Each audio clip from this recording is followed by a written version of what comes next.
Nagbabalik po ang Usapang Bayan at kasama pa rin natin ang ating presidential candidate na si Ambassador Roy Señeres. Rach, you want to ask the ambassador some more Rach. questions? Ambassador, I would just like to ask, no, Bishop Ted Malangin of Bulacan is running as your vice president. Yes, he What is. do you think are his chances of winning the bid, considering he will be battling against big names na may mas marami pong political experience? He has a good chance because, he's a bishop of a big church in Bulacan, Protestant church, no? And his fellow bishops of other Protestant denominations have pledged to support him. As a matter of fact, his brother bishops are planning to invite us in a gathering at the Araneta Coliseum. Wala pa namang nga kandidato for vice president na nakagather ng kanyang kalaking group sa Araneta Coliseum. And moreover, he has chapters of his church all over the country and overseas. That's how I came to know of him, because he has chapters in Qatar, Dubai, where I was ambassador, in Taiwan, in Hong Kong, and so on and so forth. And moreover, he's untainted. He's untainted. Ang feeling ko, ang sentiments ngayon ng ating electorate, ng ating mga kababayan ay sawa na sila sa trapo politics eh. And they would want to register their protest, their disgust, by voting for people like Ted Malangin. How about your senatorial lineup, sir? Ganon din. Sino-sino po? Mga hindi kilala pero mga untainted ang record. Walang plunder case, walang ombudsman case, but very qualified. For instance, Attorney Jerry Del Mundo is a noted labor lawyer. Historic yung isang case niya na naipanalo sa NLRC. He won $600 million against Brown and Root. And modesty aside, I was the one who decided it because I saw the merits of the case. It is a case of discrimination against OFWs sa Middle East.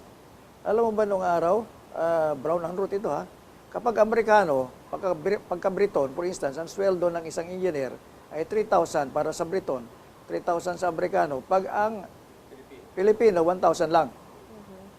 And then in another instance which is truly highly unacceptable, may na-aksidente na Filipino engineer sa isang malayong island offshore.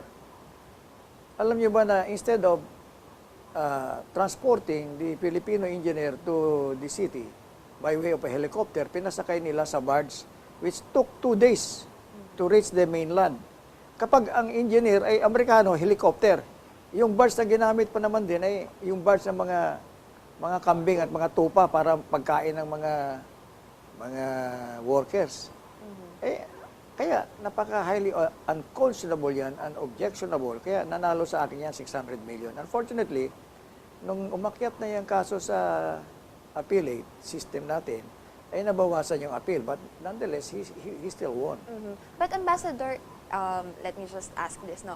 Yun nga po, you mentioned na not a lot of people know about your parang senatorial candidates in your lineup. How would you translate their achievements and accomplishments in their respective sectors po na involved sila into votes?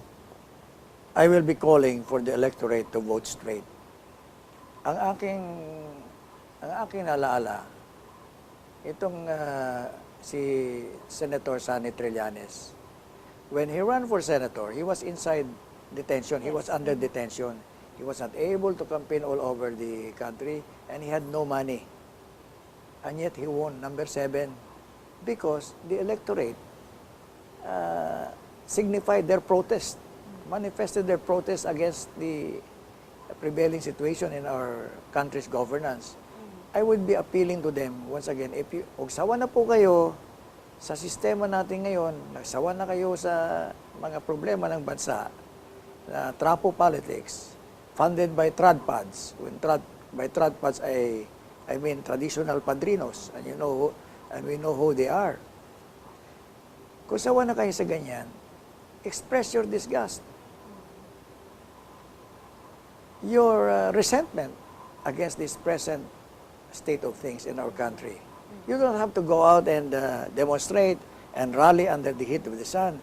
Baka sunburn pa yung mga shoulders ninyo. Di ba? But there is one way of expressing your disgust and resentment through the ballot. Vote straight for my candidates. Kasi halimbawa, iboboto niya ako. Pero hindi niyo naman ako sasamahan ng mga taong mga matutuwid. baka papaligiran naman ako ng mga baluktot. Ano magagawa ko?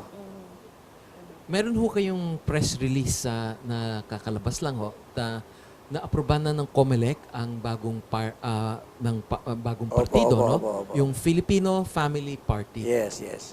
Ano ho ba ang storya behind this? Ano ho ba itong Kasi party na ito? ganito po, I have never been a member of any traditional political party. Hindi ako naging member ng Liberal Party, Nacionalista, KBL, Kampi, and so on and so forth. And I wanted to join politics na hindi ako kumakampi dyan sa mga sa tingin ko,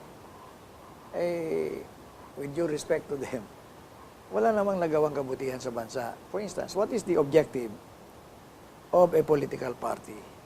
One of the parties is already more than 100 years old. The other one is about 70 years old, and the rest of them are decades old. What have they done to build this country as a nation? Kasi yan ang pinaka-basic purpose ng political parties, to participate in a democratic process which would help make a country a nation. Anong klaseng nation meron tayo ngayon? 12 million jobless, 18 million underemployed, 10 million are suffering from the pain of being exiled overseas away from their loved ones, and 15 million are contractuals. Is this the country that they have built over the decades of their existence? So I did not want to join them. Kasi in the first place, hindi mo malaman, kahapon si pare ko ito liberal ka nung araw ngayon iba na naman ang partido mo.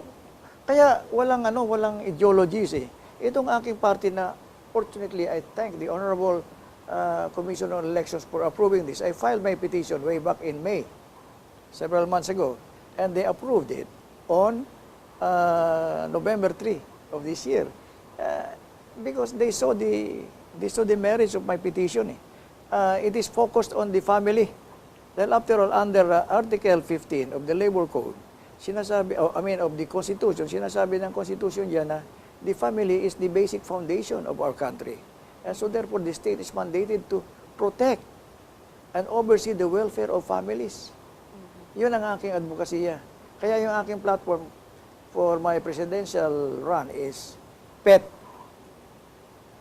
My PET platform, which is acronym for, it's P-E-T-T. Pamilyang may edukasyon ng mga anak, may tahanan, may trabaho na disente, na hindi nalilay off every 5 months, at may laman ang tiyan. That's my pet project focused on the family.